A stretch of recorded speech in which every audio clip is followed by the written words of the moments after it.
Siksika o ako. Para ka na kita yung WHS, the United Methodist Church. Ayan. Ken para kanya tayo.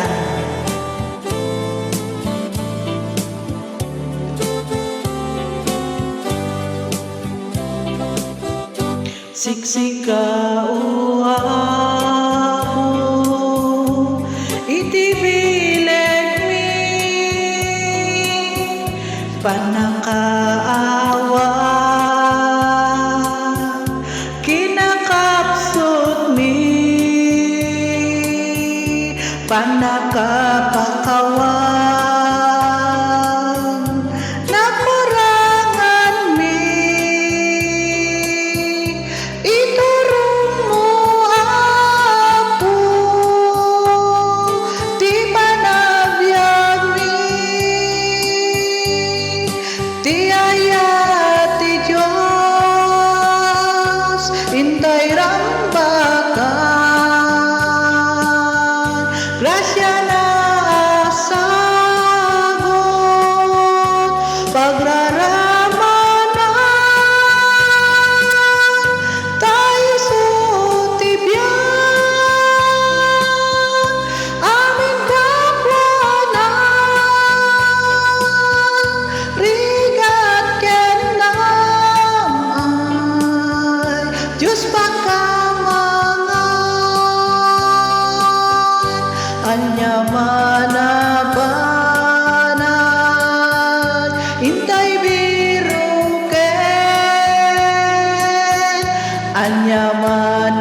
arigan, intay parmiken,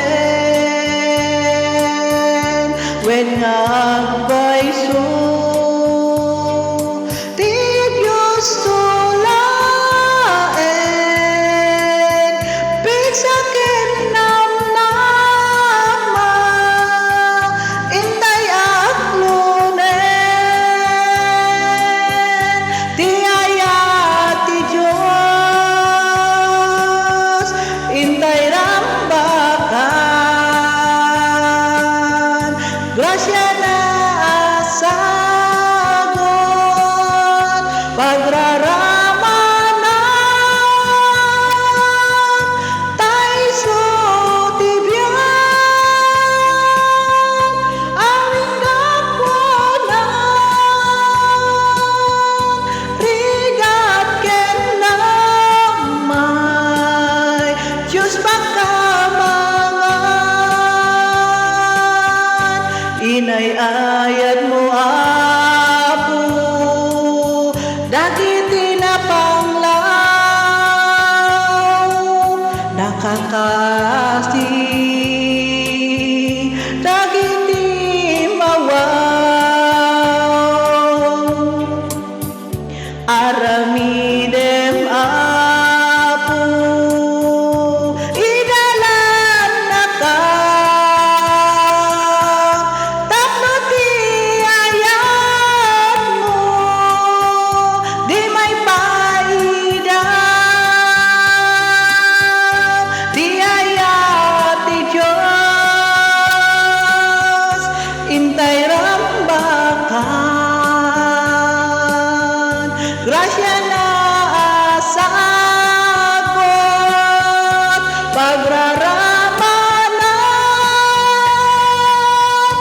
tayo sutibyan, aming kapwanan, rigat ken namay, Diyos pagkamangan, imay kao ako, ket nagrigat ka, agpaay ti